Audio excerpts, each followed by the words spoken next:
Well, here I am again for another session moderating. This is not about me, it's our wonderful panellists for our first session.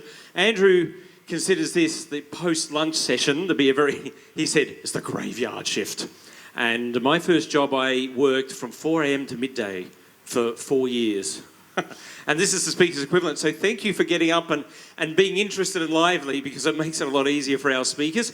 So could you please welcome our speakers? We'll bring them all up at once and then I'll introduce them individually. So please welcome our speakers.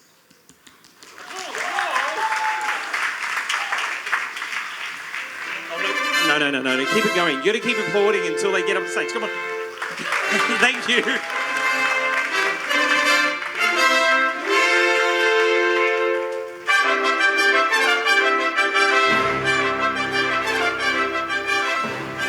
Okay. See that? There was a shake of the hands. Look at the camaraderie we have here. It's wonderful, isn't it? The speakers in order, we will have Meredith will be first and Daniel will be second. They've even sat in order. And Jackie, who you know from this morning, will be the third speaker. So we'll start straight away. Usual procedure. We'll introduce each speaker. They will have their time, and then at the end we'll have a question and answer period. So, and I'll be taking photos as I do from the stage. So I'll move that. So our first speaker, the lady sitting beside me, is Meredith. Meredith is with, sorry, I need to speak a bit better, has more experience in startups, and but now has coming into Southeast Asia region, in this area, and works at Lion & Lion, and they are a very results-orientated brand, which is what we like hearing at Malaysia Social Media Week, because everyone's sitting out there and all these intense and interested faces, they want results. So this is what we're going to hear. This is your first speech at Malaysia Social Media Week? No, I was here last year. You were here last year, see, I missed it. So there you are. So, you're a returnee, you know how much fun this is. This is great. So we would love you to give a warm, wonderful round of applause for Meredith for her return as she speaks about local context and international context. Local content and international context. Please welcome Meredith Wallace. Hello. Hi guys, my name is Meredith Wallace. I originally come from the US. Beautiful. My apologies if you can't hear me. I'm not so used to a mic. So I've been working abroad for the past few years, about 3 years now in Southeast Asia region based in Malaysia, and prior to that I was in Europe helping launch startups, primarily e-commerce. So I have a lot of experience launching for local markets, especially ones that aren't my own, and actually funny enough, the last market usually we launched in was the US. It's for e-commerce. It's the big beast that's hard to break, so it always was the first priority, but the hardest one for us to break into. So where I come from, I actually come from Lion & Lion Digital Agency. As he explained previously, we're a results-oriented digital agency. Our experience actually across the board is e-commerce, and we think we bring that a different competitive edge to our brands. You might recognize some of the startups on the screen. We've got Zalora, Lazada, Iconic, Groupon as brands that we previously worked for or with. Like I said myself, I came from e-commerce previously from a Groupon spawn. And because of that, we are a bit more cost effective. We pay attention a bit stronger to our media money and reaching the right audience at the right time. It's because startups, they can't really afford to make mistakes. It's make it or break it for every dollar you spend, and we don't have the media budgets that big brands have. And because of that, we wanted to branch off and start our own digital agency and take that knowledge and bring it to brands in Southeast Asia. And so, as you see in the slides here, actually what that results in is a cheaper cost per acquisition. I'll show a few case studies towards the end of the presentation that show you exactly what that means and how that applies to Southeast Asia markets. Okay, so just a brief getting started for our panel, where we are today.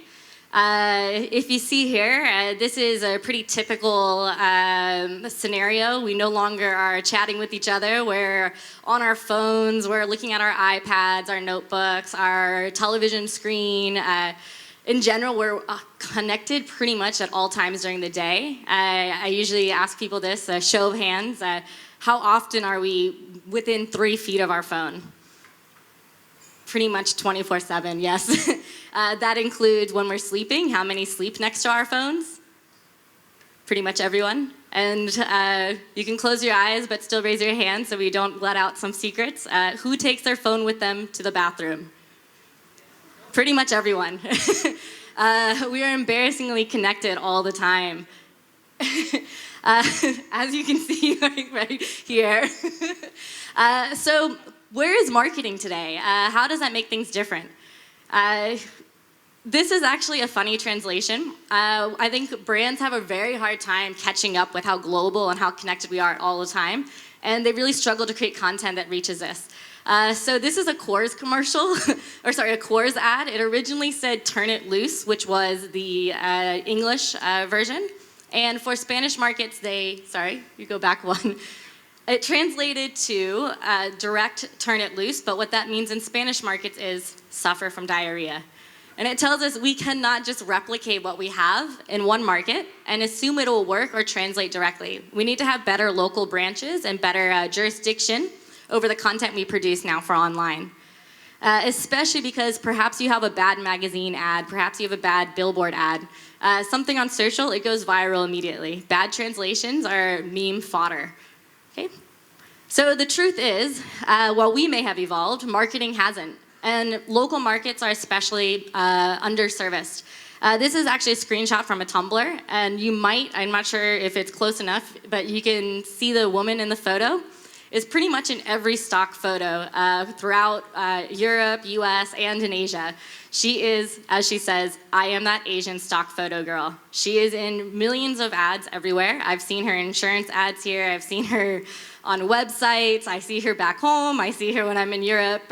We use the same content over and over, and often we don't even create bespoke content. We're buying it from iStock, Getty Images, and sites like that because it's easier and cheaper. But the issue is that undercuts our customer. They're underserviced. They don't get the right, if we go to the next slide, they don't have the convenience of culturally appropriate content. They can't access content easily often. So in many developing countries, the content is primarily in English because it's easier. The website's not translated. Even big brands here sometimes have their content solely in English. And this is super inconvenient for customers who might not even speak English. I know even for my mom, she does speak English, but for her, it was convenience of technology. She didn't actually start using technology really besides a phone until the last year, and it's because we got her an iPad. Desktop was too complicated. And if we think of that as, a 6-year-old woman in the US, someone who's never used a phone before or new to a phone, this might be even more complicated. And so they have inadequate brand access and inappropriate cultural references, which is unfair to consumers. And even more so, as digital consumers, we're evolving quickly past brands. It doesn't take long for someone to be on a phone and be up to date with the latest trends. You find there's very little difference in some cases to the content someone's consuming in the US to what somebody's consuming here. The same memes go far. Everyone saw the Ellen DeGeneres selfie. Everyone's talking about the Oscars. A lot of things overlap. And so we start to become a bit more demanding as consumers. We skip bad advertising, for example. We demand better. We want greater authenticity. Now with social, everything's peer-to-peer. A bad review is very often something we see in our newsfeed. We can't just expect brands to tell us it works because our friend will comment underneath, this product is not very good. And we expect personalization relevance, and which is appalling because we have such bad content out there that's so irrelevant for our customers, and yet they're becoming more demanding than ever. And we value useful brands. It needs to provide more than saying something like buy now. We need reasons to believe in the product, in the brand message, and a reason why we buy from them over other competitors. This is especially important with so many startups bursting into the scene. People need a reason on why they should shop from your boutique seller or as opposed to buying wholesale from somewhere on Zalora or Lazada. And so often we see ourselves becoming part of the brand story ourselves. We're creating content online. There's so much user-generated content that's adding to the brand, and in some ways we are ourselves brand ambassadors.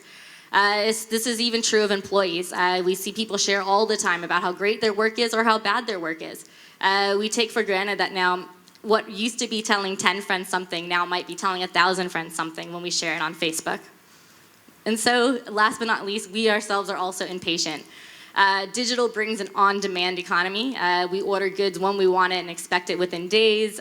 We want information immediately. We're very quick, and if something loads too slowly, we're on to the next site. Our attention spans are tiny. Okay. And so what it tells us also is that we need to start thinking not about boundaries, but about interests. So I've actually blown up 2 pictures here from Instagram. One on the left is a beauty YouTuber from Malaysia, or beauty Instagrammer, Queen of Luna. She does transformation makeup, usually with Disney princess type, I'd say, content. And on the right is an American Instagrammer and YouTuber. Their interests are very similar, and we can't think of just the boundaries of, that she wears a hijab or she's from Malaysia, she's not, from the US. Their interests are very similar, and they're buying similar products online. Today's consumer has, I'd say, access to quite a range of products that perhaps maybe 10 years ago was difficult, but now with online delivery, we're finding that people are banding together even more commonly across their interests. So it tells us to think a bit more, not generals, but better, harder data. So these are 2 cities here, Guangzhou and Shenzhen. They're both tier 1 cities. They're from the same province in China, and they're only 2 hours apart. But they couldn't be more drastically different. Guangzhou is Cantonese speaking, the majority of the population is locally born, and they spend a lot of time at home with friends and family. On the other hand, we have Shenzhen, who's only 2 hours away, but it's actually Mandarin speaking, largely migrant, and they spend time away from home, mainly because they are migrants and home time would not be as important. They'll be out meeting friends and other people from abroad. And so what we're finding is that, that we can't just do generalities. If I were to say to someone to put Malaysia in 3 words and describe it as either Cantonese speaking, locally born, or spending time at home, it'd be impossible. We have many diverse people in Malaysia, and to target them as all broad or with a pan-Asian face doesn't make sense. We need to be a bit smarter. Okay, and we need to think more than just translation. We need local teams, local ambassadors in each country, who, even if it's at least one person who can do a copy check, this is a huge difference. And so the example on the back of this is actually a Cheras IKEA ad. I think it was a few months ago. It might have been something you saw on your news feed as well. And instead of being like Coors Light and directly translating and doing something like, diarrhea, they instead did their own localization. And they did a theme song to IKEA Cheras, Get Your Ass to Cheras, which was very funny. It was the panda dancing. It went viral. People loved it. And all it took was a smart local copywriter to come up with it, who understood how to pronounce Cheras, understood what people would like. And as far as production value, it wasn't incredibly expensive. It's a panda dancing on a yellow background. So we can do more, and we just need to think smarter about our budgets and how we achieve this. Okay, on to the next slide. Sorry, my clicker doesn't work. So influencer marketing is another strategy we see local brands adopting. And it's actually more powerful than you think. And it's something that we've used in the startup world for quite a bit now. In fact, many startups, we don't even have media money to kick off. And this is an example of Triangle Swimwear that had a similar scenario. They didn't have enough money to do ads, so they decided to rely on influencers. They realized fashion influencers love doing these editorial type shots where they show the outfit in action, or in this case, a swimsuit. So they started sending their product out to influencers, and they went first for smaller influencers who had less than 1,000 followers, because of course these guys are a bit cheaper, will do things for free. They knew if they sent a swimsuit to your Kylie Jenners and Kim Kardashians, it would be without results. And it actually worked very well for them. They created brand love and sort of a network of influencers who love their brand and product. And in turn, these guys posted the product in realistic settings. And the examples here, you see 2 influencers, but their entire Instagram and social media strategy is just user-generated content. It's reposting what others have posted about them. And they sort of created a movement of people who love this lifestyle and this like bright, colorful swimwear. And what it resulted in was 0 media spend to kick off. They are now today at 25 million in sales. I should note they are now spending media spend because they do have money. But their initial strategy was 100% UGC, and it's something that's core to their belief. Even on their website, they actually take the UGC as their photos instead of using stock photos or models, which is great. It really incorporates the consumer, and it gets them excited about the brand. And we've tried replicating this success in Malaysia with bigger brands as well and had great success. This is actually a case study from us. We tried using the same principles for a Raya campaign for this past season, with the L'Oreal group. So we banded together L'Oreal Paris, Maybelline, and Garnier. This is actually published on Twitter as well. And we did a live Periscope session with beauty YouTubers. The brand hashtag itself reached 1.9 million impressions. We had an engagement rate of 12.9, which I believe is 2 times the industry benchmark. And we reached 12.7 million people. And now we compared it to other campaigns going on at the same time. It had 4 times as many mentions and actually 500 times as many engagements. So you're probably shocked when I say 500 times as many engagements. But the truth is those engagements weren't from the brand. It was because we used these ambassadors who had strong followings. And essentially, people are more likely to engage with a brand to engage with an influencer than they are with the brand. So while we might say, hey, I love this product, as a brand, nobody wants to, or as a consumer, you don't want to hear a brand say that. But when influencers saying that and sharing their latest tips, and it was very organic strategy, people were very excited, and they also joined in as well, and it became a Raya Kanti Pergaya movement. So what did that mean for sales? That's always the bottom line for brands. I mean, it's great to have mentions, but what does that actually mean? For us, it was increase in market share. So we had 3 times an increase in cosmetics category and 10 times in hair care market. So we had crossed all the categories. Instead of doing a product launch, we went more organic and just went for Feel Beautiful This Raya and promoted a range of products. So one other thing that is often missed out in the content discussion about localization is media strategy. So I mentioned we come from startups and how we tend to think of our dollar a bit stronger, our ringgit a bit tighter. And so this example shows kind of how we think of it. What we see is how the industry currently operates is they often go for the wrong audience, inefficient frequency. So for example, they might be targeting you once with a Facebook ad, but really it takes at least 3 times to actually sort of remember it. And if you think about it, it's the same for TV. You don't watch an ad once on TV. You watch it several times so you can sort of get the message. Impressions that suck. So, I mean, if you also are going for 11 impressions, that's too much. People get angry. They don't want to see the same ad over and over. As well as bad A/B testing. So improperly doing your A/B testing. Are you testing both your creative and your copy at the same time? It's really hard then to figure out which was working and which wasn't. So how we see it is there needs to be a better proposition for brands. They need better creative, they need a better user experience, and they need better A/B testing. Instead of one ad that's pushed out, we do a multiple of ads and we check and see which one works best. We also check our audiences to make sure that we're reaching the right people. If we're launching a brand, we don't need to reach all of Malaysia. We need to reach the right person at the right time. So that drives down the cost. And of course, hopefully, our clients love us because this means cheaper costs for them as well. And we have happier clients, which makes us happier. So this is an example from Malaysia, actually, for a brand for Nescafe that we ran. We did sequence design, creative optimization, and we excluded recent converters. So I said inefficient media. Oftentimes you see brands actually keep targeting somebody who's already converted, which is silly. If you've already bought the product, why do you need to see the ad again? You're not interested anymore.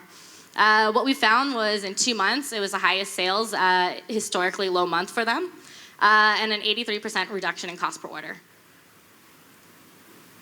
And this is not Malaysia, but this is actually across Southeast Asia as well as bits of East Asia. So we are launching Money Hero, which is also called Compare Hero. It's different in different markets, obviously tweaked per market. So we launched for them everywhere, including now we're going to Latin America. Basically what we realized a key thing for us was lookalike audiences and full media ownership. And so we could sort of combine search as well as targeting the right people. And I don't know if you know lookalike audiences, but basically you can take one audience that converts and then you can duplicate that and find similar people like them through social.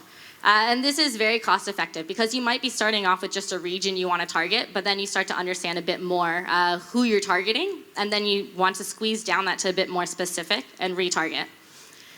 For us, that was a 50% lower cost per acquisition.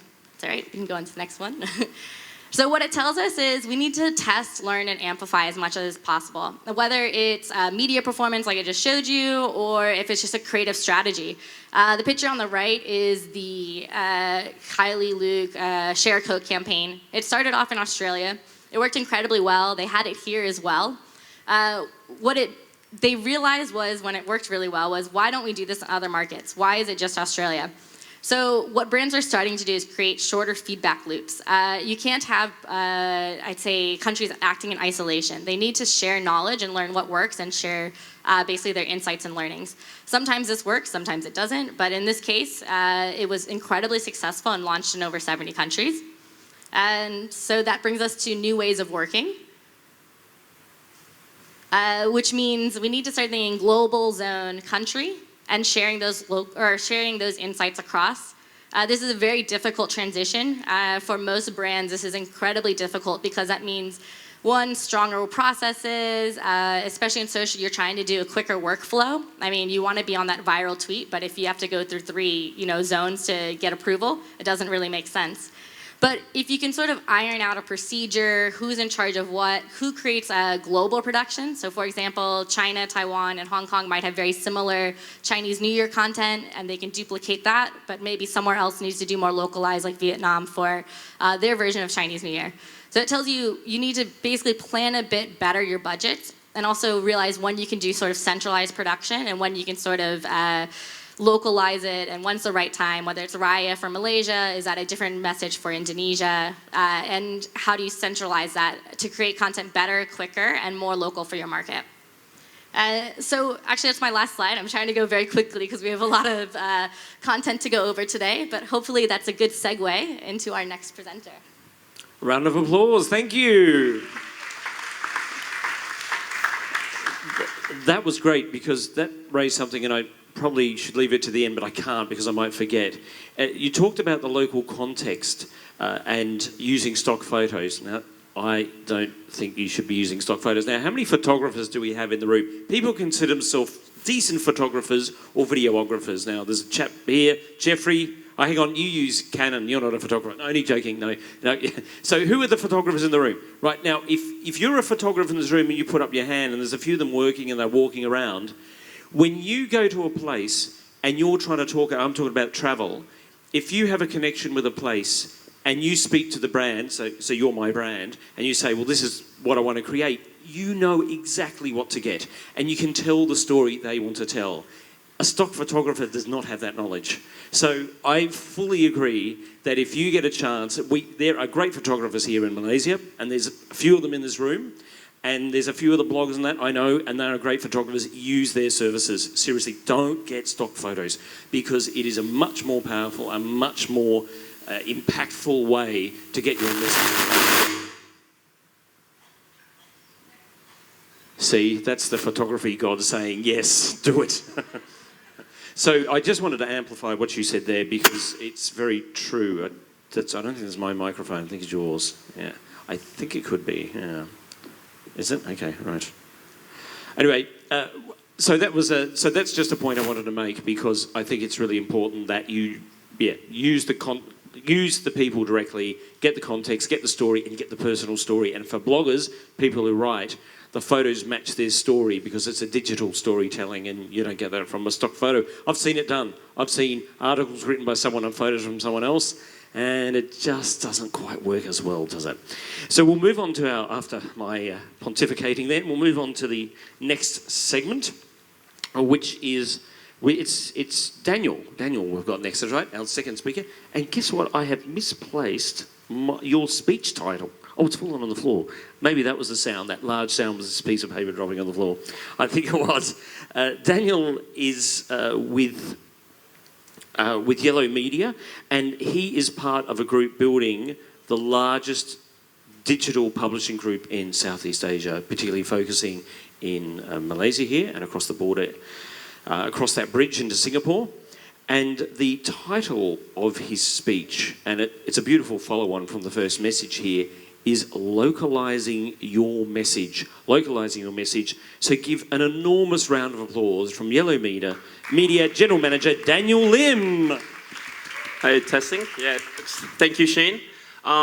going to test the clicker here just to make sure that everything's all right. Yeah, so we're good. All right, so with the advent of social media and mobile accessibility in this day and age, we as content creators, we no longer create content in isolation of the target market in which we reside in. But this leaves us with opportunity to then reach audiences beyond just the country that we operate in. And with that, this comes to the title of my presentation, Localize Your Message. So just a little bit about myself. My name is Daniel, as Shane mentioned, and I'm from Yellow Media Singapore. And what we are essentially is we are a digital publishing group of some of Singapore and Malaysia's top publishing publications.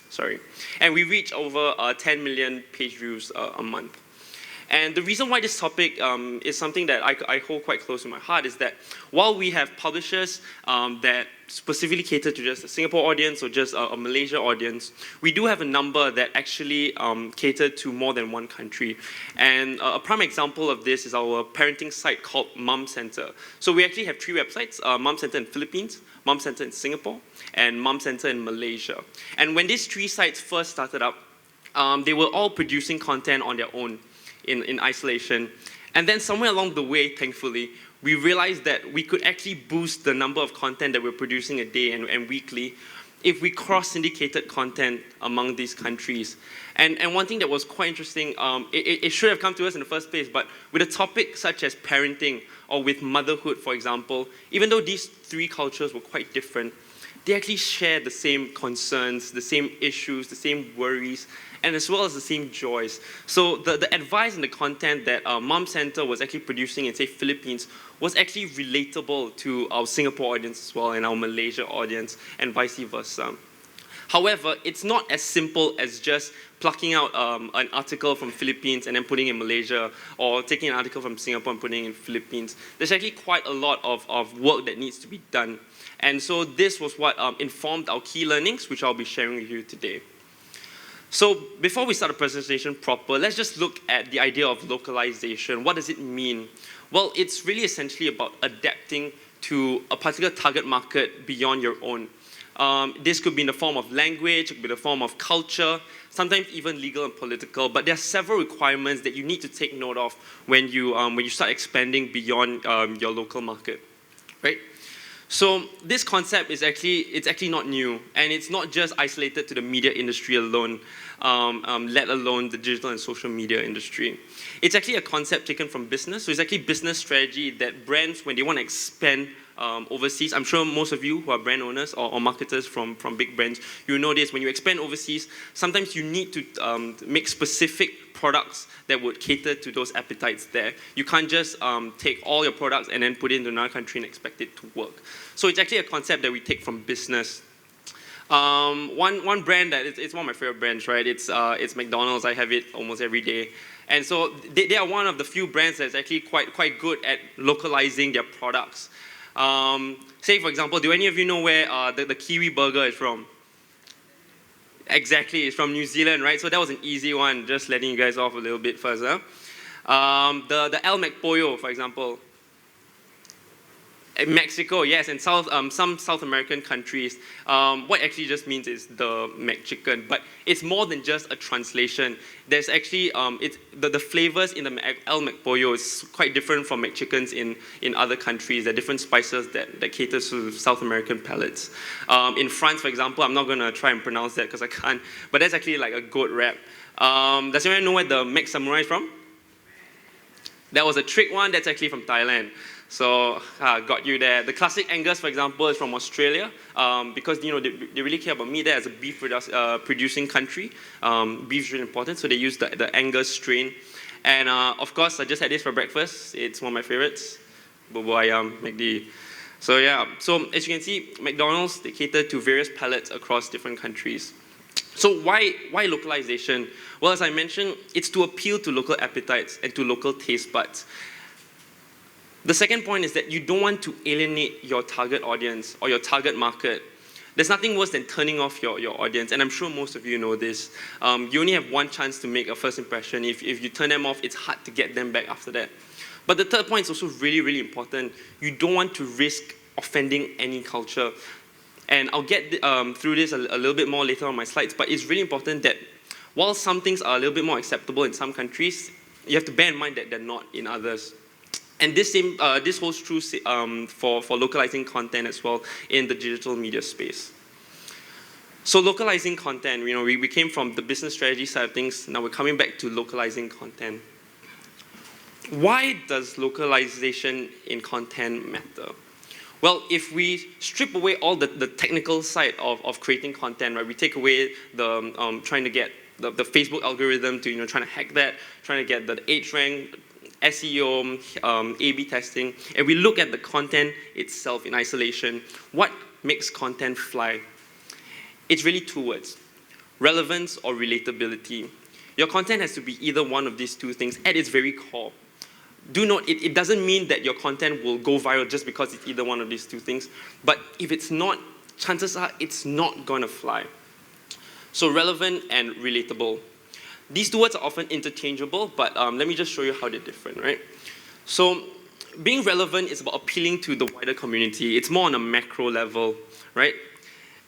Being relevant means that you're timely and you're current. Say, for example, if like the budget was just announced, or if it's Hari Raya or Chinese New Year, and you create content that within this time span, then you're being relevant, right? You're being timely, you're being current. And the thing about relevant content is that it's time sensitive, so it really matters when you produce them and when you get them out there. But the great thing about being relevant is that you are coinciding with the topics and the issues that society feels is pertinent to them, right? The difference between relevance and relatability is that relatability is about appealing on a more micro level. This could be in terms of like individuals, it could be like certain groups of people, but it's a subset of the wider community. With regards to relatability, it's really about connecting on an emotional level. It's about resonating with the hearts of your audience. And one thing really cool about creating relatable content is that they're evergreen. They're not as time sensitive. Sometimes the content that you produce today could still be relatable, say maybe 6 months from now or a year from now. And you target audience based on interest first rather than demographics. So why does localization matter in content? Well, I just mentioned to you the importance of being either relevant or relatable. And if you're, say, importing content from overseas and you're bringing it here, then you can help achieve that relatability or that relevance by localizing content. The same if you're producing content here and you want to export it because you're expanding to different markets.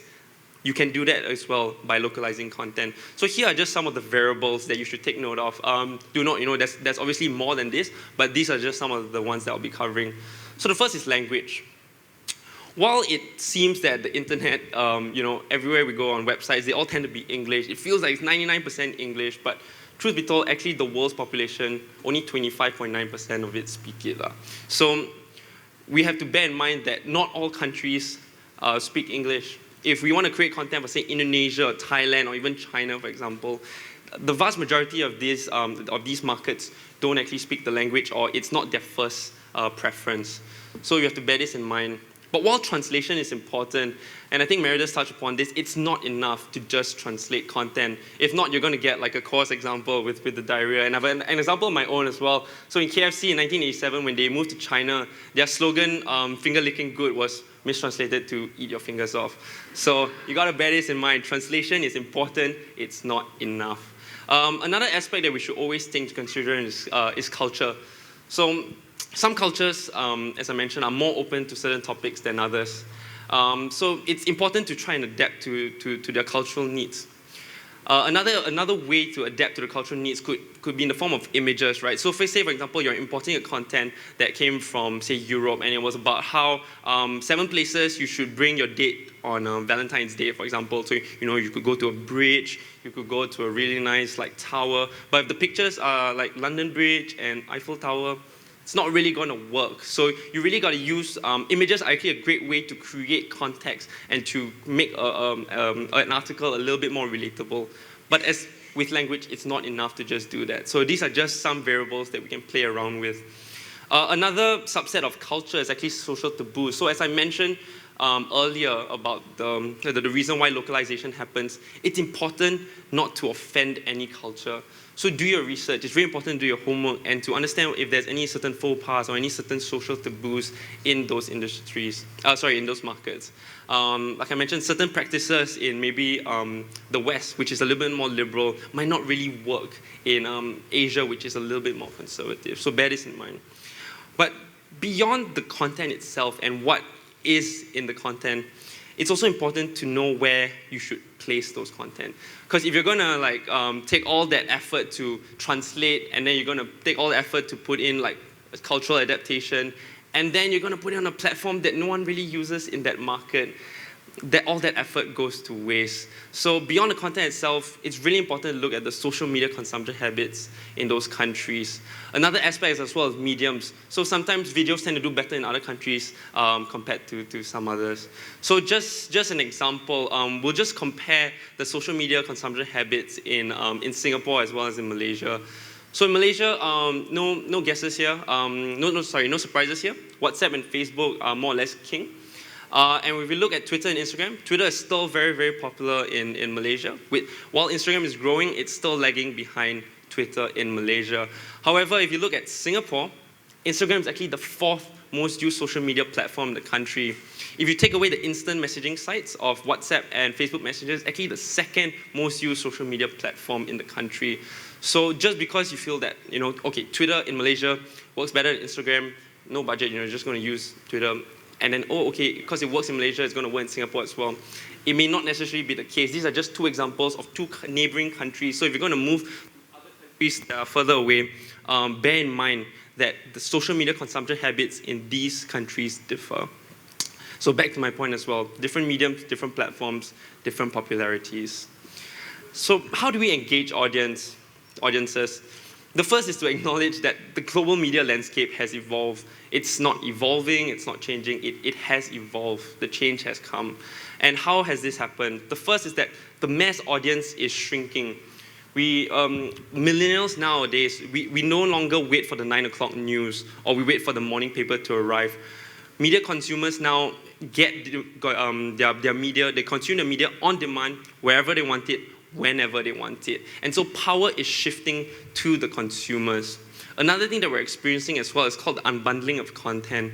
And what this means is that, like say for example, with Spotify and with iTunes, we're now consuming music by tracks. We no longer buy albums anymore. If you read an article that appeared on your Facebook feed, for example, you're reading an article in isolation from the website it came from or from the newspaper that it belonged. And if you, say for example, watch a 2-minute Gordon Ramsay video of how to make beef Wellington, for example, that's in isolation from the 30-minute video or the 30-minute episode that it appeared in. So we're experiencing an unbundling of content. And why is this the case? Well, Meredith touched upon this. Attention spans are decreasing. And so what we need to do is that we need to create content that appeals or caters to attention deficiency. So these are just a bit of updates on the stats with regards to diminishing attention spans as of late last year. It now takes 10 seconds for a visitor of your website to determine whether they're going to stay on your webpage or not. That's not a very long time. This means that if you're creating content, and especially articles, you need to hook them from the very start. Your first paragraph is very, very vital in that. And that moves on to my next two stats. If your webpage has 111 words or less, then you're going to get at least half of your words being read. But if it contains almost 600 words, only 28% of your webpage is going to be read. This means that if you're a brand owner and you're taking too long to get your key message out, your audience might actually miss it. So it's really important to be concise and get your key message out there. And last one is a little bit more technical, but if your webpage takes more than 3 seconds to load, you're going to lose nearly half of your audience. So it's really important that attention spans are decreasing and we take this into consideration. So what are the implications of this? Well, even though the term is news snacking, this is actually something that we're seeing in terms of media consumption habits online. People are consuming news at a short but sharp attention basis. So as I was saying again, you need to hook your audience at the very start, because if you take too long to make your point, they're probably going to miss it. But there's also opportunities in that. So right now, content creators who cater to attention deficiency are actually winning. Like say, for example, if you're a video creator, video creators who produce 30 to 60-second videos are winning at the moment. And websites like BuzzFeed, their popularity is due to being able to cater to attention deficiency as well. So formats like listicles get the point across very quickly, and they cater to short attention spans, and that's why they work. So a few best practices in terms of engaging local audiences in local languages, yeah? The first is you need to do your homework. You need to understand local culture, certain nuances, things that work and things that don't in different countries. It's also important to understand your audience. How do you be relatable to them? If you're creating content here and you're exporting to other countries, because maybe you're expanding business and etc., like that, then it's important that you create content with localization in mind. That's important. It doesn't mean that you create a super vague article that can be universal throughout, because then it won't be relatable at all. But when you create content, maybe it's best to create something that isn't too specific to your own community. So create content with localization in mind. Another thing that I touch upon, again, images matter, and as Meredith touched upon, images that are original matter. So try and avoid stock images as well. And lastly, as I mentioned, with the translation, don't rely on Google Translate. Don't rely on language alone. It's not going to be enough. You need to take into consideration different variables when you localize content. So lastly, just some key takeaways. You can engage your audience by being either relevant or relatable, and you can achieve this through the localization of content. But beyond just the content itself, it's really important to also note where this content sits on. Thank you. Keep that applause going. That was tremendous. I've got a couple of questions. I noticed that in Singapore, my two favourite social media platforms, which Twitter and Google+, rank lower than in Malaysia. So does that mean Malaysia is better at using social media than Singapore? I'm sure Andrew wouldn't agree. But one other question. You eat McDonald's every day. This is the best food in the world. Why are you eating McDonald's? I really try not to, but it's fast, it's quick. When work is heavy, it's just there. And how come you're so slim? After eating all the McDonald's, anyway. The mystery of life. Yeah. This is one of the mysteries of life, yes. International man of mystery. We'll head on to the third speaker now. It's great how all these, and this is the beauty with Malaysia Social Media Week. Oh yes, before I go on, please tweet questions, suggestions. Over here in the corner is the Twitter corner. They're right in front of the screen. You're going to look at me. Yeah, wave your hands. Come on. First three, go on. No, looking at me. They're too busy tweeting. These three guys here in the front row in front of the tweet screen. There we are. Wave to us. Yes, that's it. This is the Twitter corner. They put out so many tweets. So try to be like them and tweet a lot and keep MSMW 2016 tweeting. But we're going to keep with the local context. The beauty with Malaysia Social Media Week is that it is so localised and so concentrated. So we've had all Southeast Asia and then Malaysia, Singapore. Now we're getting right into Malaysia with our third speaker, Jackie Yap, who you met early in the morning. He was moderating the session. He works with Vulcan Post, and it's a great name, Vulcan. It's a very strong name, that one. I like that a lot. Which seeks to be the Mashable of Southeast Asia, which is a great goal to achieve indeed. And you already have seen him speak before in a different context, but he is going to be talking about optimising content for Malaysian readers. Optimising content for Malaysian readers. Please welcome back Jackie Yap. A round of applause. So thanks, Shane. So my name is Jackie. We run a small publication called Vulcan Post. Hopefully some of you have heard about us. The two previous speakers have seeded some great ideas, and I really want to thank them for it. But today, I'd like to share some baby steps where y'all can learn and do after this session. So just a little bit of background, right? Vulcan Post, we are a digital lifestyle publication based in Singapore and Malaysia. So in case you haven't heard of us, this is how our website looks like. We aim to be the Mashable of Southeast Asia. Our team in Singapore and Malaysia, every single day we comb through and we scour the internet to look for social media related news and share it with our readers. So just a bit of background on who's reading us, right? Currently we are read by about 1 million readers. Majority of them are around 18 to 30-year-old. They are young working executives. They're all smartphone users, and they're all very heavy social media users, right? And one interesting thing about our readers is that they have very high spending power, and they're very, very familiar with online shopping. We did a small survey. 89% of our readers actually shop online or mobile in the last 30 days. So other than serving our 1 million readers every single month, we're also working with great content partners both in Singapore and Malaysia. Some of the brands you might be familiar with, Yahoo, who's taking our content and share it with their readers. There's Asia One in Singapore. There's also MSN, and obviously in Malaysia, there's Media Prima, is something that a brand that you guys might be familiar with. They're also the company behind TV3 and TV7. We're working with them to spread our content to their readers as well. On top of producing content, we also do this thing called Vulcan Awards. So Vulcan Awards is our effort to recognize the best brands and products in Singapore and Malaysia. Now, the reason why I'm mentioning this is because this is part of our effort to engage the community, which I'm going to explain more in a fair bit. So through Vulcan Awards, anyone is free to vote for their favorite brands. And we use this as a signal to find out ground sentiments and what brands that our readers are supporting. It gives us the signal on, I vote for, let's say, My Taxi, and we would listen to it and say, okay, maybe we need to write more about it for our readers. So we use this as a form of community engagement to find out what's happening in the local scene right now.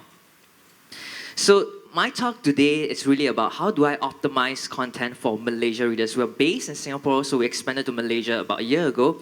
There are 3 key pillars that guide our content strategy, right? So the first thing is original content, right? Because nowadays there's a lot of content on the web, and everyone is replicating content and just producing it, right? So for us, it's very important to produce authoritative and engaging content so that it gives us the authority on search engine as well as as well as brand equity among our readers. So that's the first thing. The second thing, as mentioned by Daniel, right, we leverage a lot of listicles because listicles simply work, right? Other than just using listicles, right, listicles is also a form for us to engage with local audiences and community leaders in Malaysia and Singapore, which is part of what we're discussing today, right? So the third one that guides our content strategy is also speed. In the social media age nowadays, right, the first publication that breaks the news wins. As simple as that, right? So every single day we just monitor what's happening and we produce it. Of course, we have to fact check, right? And one thing about speed is that we also see what content works well for Singapore and adapt it to Malaysia. Let me dwell deeper into that, right? I'll just give you some examples that work so that you can apply it after today, right? So these are 2 examples of how we came out with engaging content and how we're working with local influencers in Malaysia. So the first article, the title is 9 Malaysians who quit their jobs and the rat race to travel around the world. Right? The second one is 20 more remarkable Malaysian entrepreneurs who are below the age of 29. So through these listicles, what we do is we reach out to all these local community leaders, we feature them, and obviously they're pretty happy, and because of that, they are associated with our brand, right? And for the first one, we had about 9,000 shares, which is actually quite a lot. And the second one, we had 5,000 shares. So these are part of our community outreach by featuring all these prominent pockets of communities on Facebook, right? So this is one example. The second example that we did was, because we have an office in Singapore and Malaysia, what we do is we can exchange data points and we can tell each team what works and what doesn't work, right? So the Malaysia team, what we did was, the first article we did was, these 9 Malaysian startup founders are still starting now. What's your excuse? So we had about 3.8 thousand shares, which is not bad.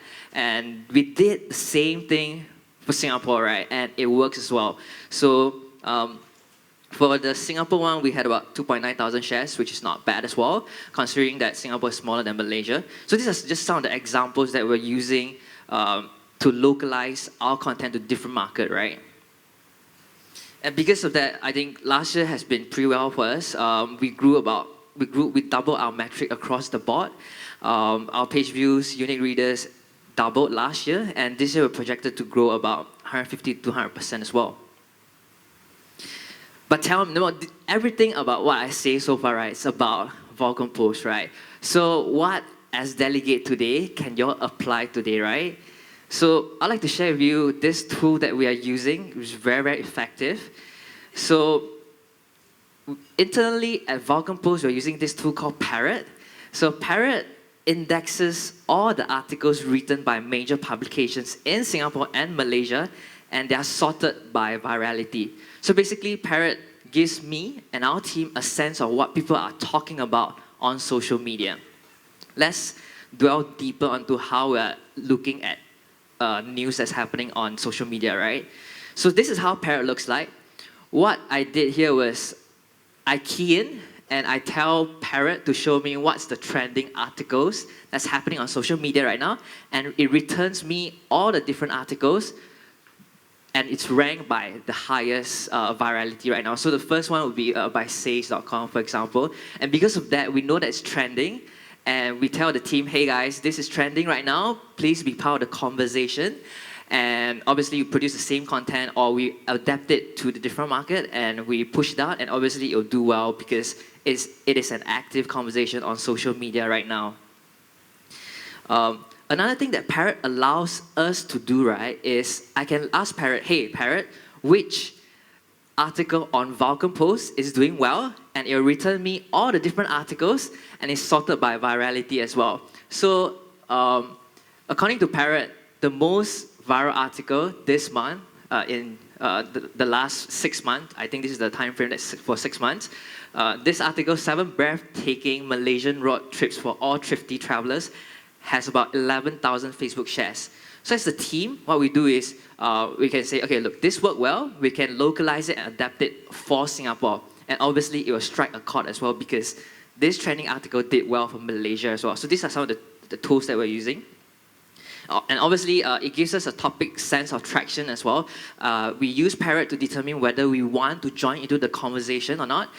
This is another example. I don't know whether you all have heard. In the last week, the keyword Tesla has been widely discussed in Singapore. So even gotten the CEO of Tesla, he replied and say that, look, the Prime Minister of Singapore is actually looking into this. So all the major publications are talking about it, and it lets us know that, hey guys, this is part of what's happening on social media right now. Please be part of it. And based on this, we craft our content around it. So again, we're using Parrot to find viral content for a particular day. It shows us a sense of traction of a particular topic, both in Singapore and Malaysia, so that we can join the conversation and leverage on the hype. And the third thing is it shows me what article do well for each publication, which allow us to do content strategy as well. Next. Right, so if you could take away from what I shared today, right, I think to localize content, I think there's 4 things that's guiding us today. The first thing is we need to come with original, authoritative content so that readers come back every single day to look for great content. The second thing is think of ways of how you can engage your community. Ask them to be part of the conversation, right? Whether is it through listicles, whether is it through polling, whether is it through awards. The third thing which we are doing right now is content adaptation, because we have 2 teams and then we cross-share our data points and we know what works, and then we just simply replicate and localize it to the different market, right? Obviously, data, we are a very data-driven company as well. We see what works and then we replicate it. So these are 4 main guiding principles for us when we craft our content. So today, how we're working with brands is 2 things. We're helping brands do content strategy. And obviously, for brands that are looking to leverage on our readers to reach out to our readers, right, we work with them on content marketing. And we also come up with customized packages for our clients as well. So these are just some of the clients that we're working both in Singapore, in Malaysia, some brands that you might be familiar with, Honda, IKEA, Magic as well. So yeah, that's all for me. Thank you. Short and sweet. Wonderful, wonderful. 3 great speakers. speeches there, and it's now time for questions. And we hope we get some. I know it's after lunch, but and the brain may not be working as well. But there was a lot of great content there. Who has a question? Who would like to ask the first question of our second last session for today? Questions? Questions? Anyone raising their hand? Anyone up the top? No microphone up there. Does anyone want to ask a question? Okay. It either means everyone's still sleeping, but probably because you covered everything so well. But what do you think is the biggest mistake? I'll go through each of you individually. Oh, hang on, we have a question here. Oh, fantastic. Thank you so much. Yep, you're on. Hello, my name is Natasha. I have one question actually for Meredith.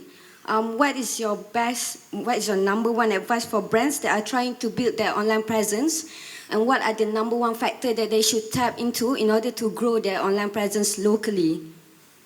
I'm not sure where I'm looking. Where's your Yeah, name? in the centre though. Honestly, I'd say the thing that I've seen work the best is influencer marketing. There's nothing like social proof and validation, whether it's customers or if it's a blogger, YouTuber, Instagrammer. I noticed the most brand love uplift, so not just more people are seeing it, such as eyeballs, as brands usually think, but rather it's like true, authentic communication. And of course, to have authentic communication, you also need to give creators a bit more control, and it can't be so scripted, and you have to have like a proper match. But when done well, it works incredible.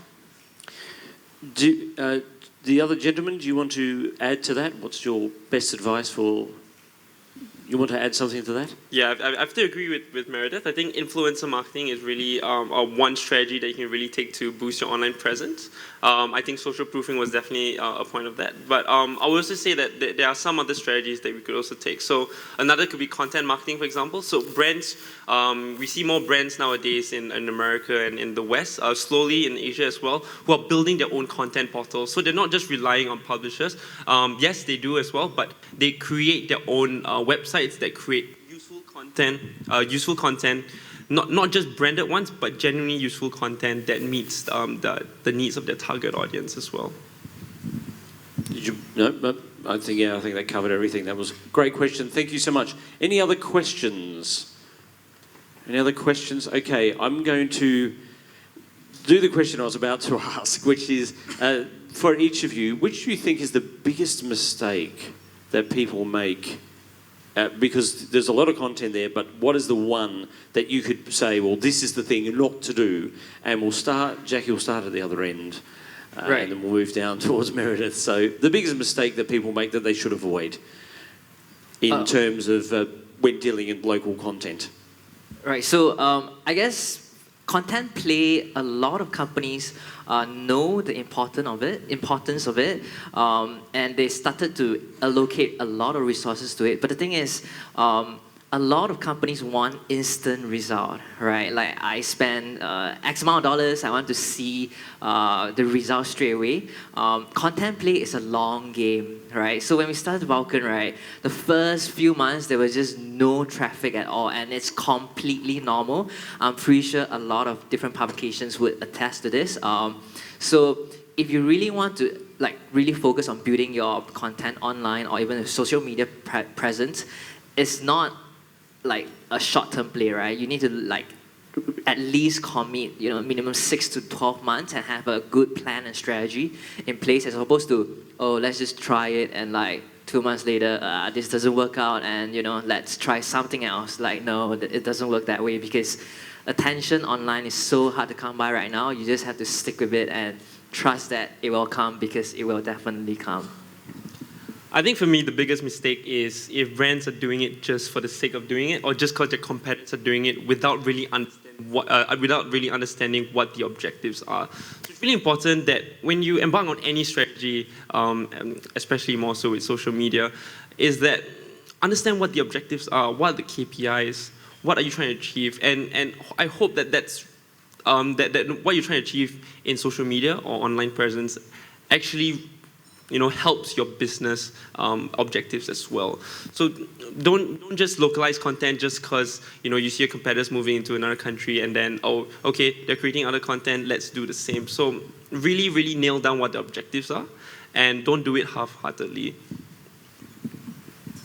I think the biggest mistake I see is not being customer-centric, which I think sort of plays off with what you're saying. I think every single, whether it's an indicator or some sort of passion point about your customer, you want to really hone in on that. And whether it's also that they access via mobile or you need a better mobile optimized site because they're accessing via mobile, these sort of indicators we need to pay attention to and be incredibly customer-centric about every move we make as a business.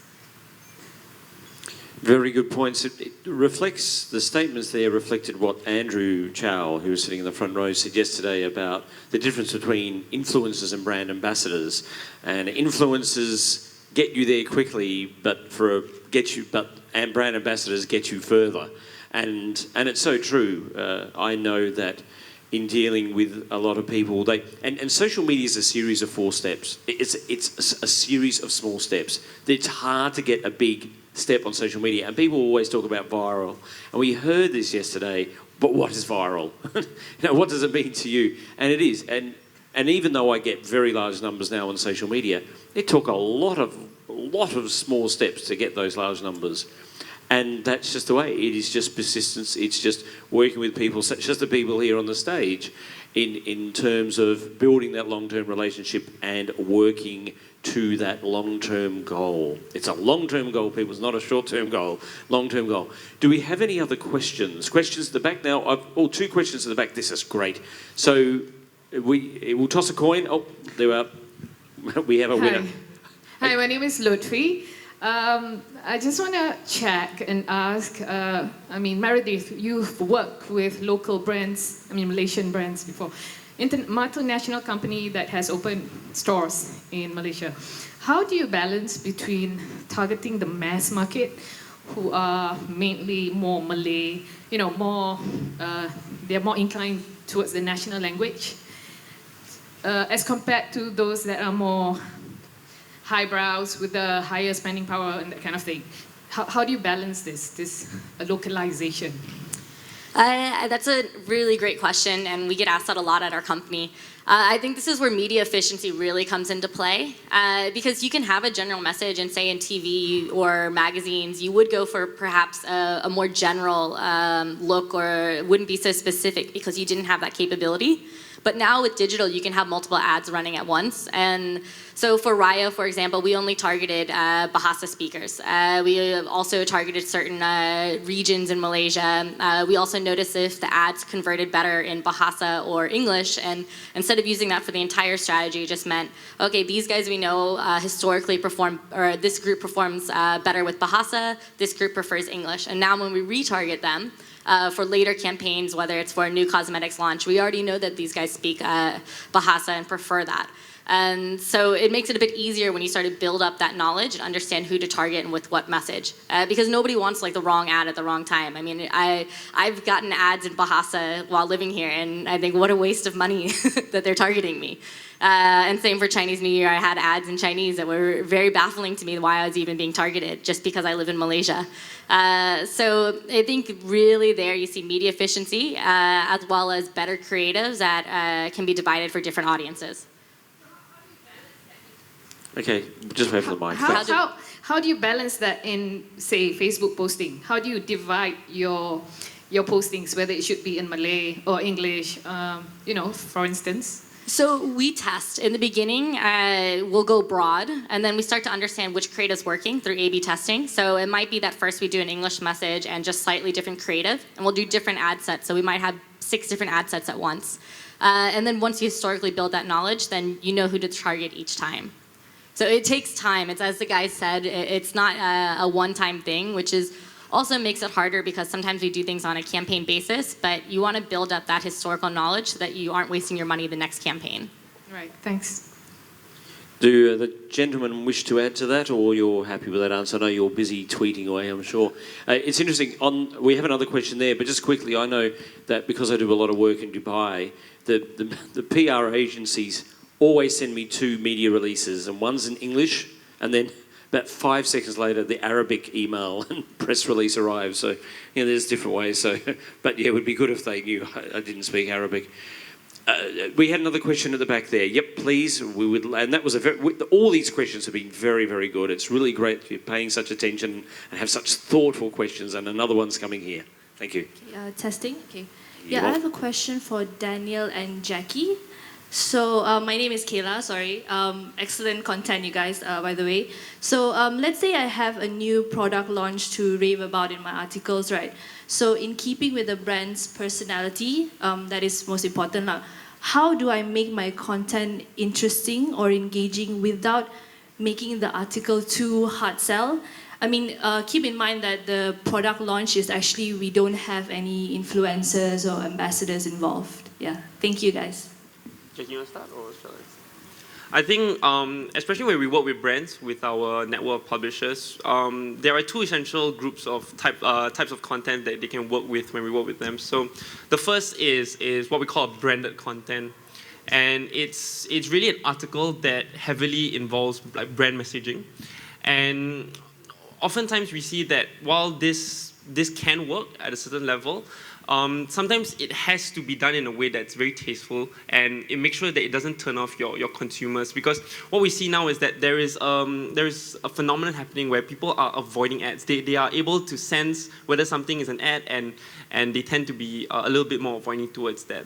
But what we've also found is that if we're very upfront to them and we tell them that, hey, look, this is a sponsored content, they're a little bit more receptive to that because we're honest with them, we're upfront. But besides branded content, another type of content that we can also offer clients is what we call sponsored content. So this is content that our websites would cover anyway. It's very organic. It doesn't have a lot of branding messages, but it's in line with what you're trying to offer to your consumers. So say, for example, if it's parenting and say maybe your baby food like distributor, for example, what we could do is maybe an article about the importance of nutrition. So it's very, in a way, it's general. It's not very hard sell, but then later on we can mention that this post was brought to you by your brand, and that's another way in which we can engage your audience without sort of shoving brand messages down their throat. So we're offering really, really useful content and associating your brand with that useful content. Yep. So I mean, he pretty much covered everything. Based on data point that we know and how we advise clients, right? I think this is mostly a PR problem. Your PR firm will probably say like, okay, this is some of the angles. But for us, there are two types of content that we know there's an 80% chance it will go far. The first type of content is content around people, because everyone loves content around people, right? So for example, let's say you're launching a new brand. A content piece that might work is to feature, some happy users, or even the story behind how it came about, the guy who brought it in. So those kind of content has a higher hit rate, and it might go viral. That's one. Obviously, the second one is listicles. One thing that increasingly brands have to like really realize is that direct sell doesn't really work anymore, right? And a lot of companies, because you guys are spending the budget to push out the messaging, you all want your name to be pasted every single way, right? Like as many mentions as possible, right? But it doesn't work nowadays anymore. So readers are smart. There's a lot of great video ads out there, right? They produce great content. So for example, let's say Coca-Cola, right? Or even Petronas, great content every single year. But the thing is, they don't talk about Petronas. It's just boom, around people. At the end of it, Petronas logo. So classic. The same as piece of editorial content as well. When you push out messaging, the content that works is just basically listicles and content around people, right? So try, if you really want content that works, and try to fit into this kind of like what works, right? So yeah, I guess hopefully that helps. So basically, like, would you agree that us just spitting out the information on the product and then in the end just putting like a campaign about it doesn't really help, or would it in the long run help in a way? So normally, if I'm a brand owner, right, I have product that I want to launch, obviously I'll do a very simple like, hey, this is my product, and then this is all the features, please come and check us out right now, boom. I think that is for Google search and informational purposes, so that when people search for content, your proper product information is there. But I won't hope for that article to go far. But I'll follow up with a few other, inspirational pieces, listicles that carries the brand. It links back to the original article or the website, right? So this is how we work on content strategy with our clients. So to answer your question directly, I think it won't work because nobody would share those kind of content, right? And what kind of content would people share? Positive content, sensational content, and listicles, right? So yeah. It's really going back to Jackie's point. You can't just take it as like a short-term goal. Just because you're launching a product doesn't mean you should only just do like one article and hope that it will fly. So look at like content in terms of a longer spectrum. So you can complement maybe a more functional article that just has all your information with a little bit more of a less branded article and a little bit more from there. Yeah. All right, thank you guys. Okay, Thank you so much. I think that's a fantastic question, so much so that Meredith also, you had something you wish to say on this? To add on to the guys, what I always say to my team is it thumb stopping? If you're scrolling on your phone, would you stop and read it? And then when we go on to viral is, would you share it on your own newsfeed? And if it fails either of those tests, then it fails the content test, and I wouldn't publish it. Okay, and I'm going to add one to this. Now, I say to people, and of course my involvement's in travel and tourism. So earlier I was speaking to Sabah Tourism. Where are you, Sabah? Yes, wave there. So for example, if I'm coming into Malaysia and I don't go to Sabah and I leave, then what you can do is someone can say, post a photo, say, I'm leaving Malaysia, had a great time. And you know that person hasn't been. You can say, well, come and visit us in Sabah next time. And it's a very soft way of actually creating a conversation with people. Same with, is Malaysia airports, are the airports here today? Are you here? No, I haven't seen them, haven't approached me today. And that sort of thing is where you get involved. I remember sitting with a hotel that I work with in Dubai, and we saw a tweet from someone saying, hey, passing through, stopping at Dubai airport for a few hours. And I said, quick, get on there and say, hope you can come, hope your next visit you can stay in Dubai longer and give us a visit. And so therefore, you're creating the conversation with someone. And you're not saying, we're great, this is all our great service. You're just interacting. And then someone's thinking, wow, someone engaged with me. Someone actually took the time to speak to me. And by taking the time to speak to you, they're more likely to say, well, let's look at this more. So I agree with what they've said. The direct sell, look, times have really changed. Times have changed. And this conversation, very informal style, does work a lot better. As I reported in my keynote yesterday with the Gallup, the authentic, responsive and compelling.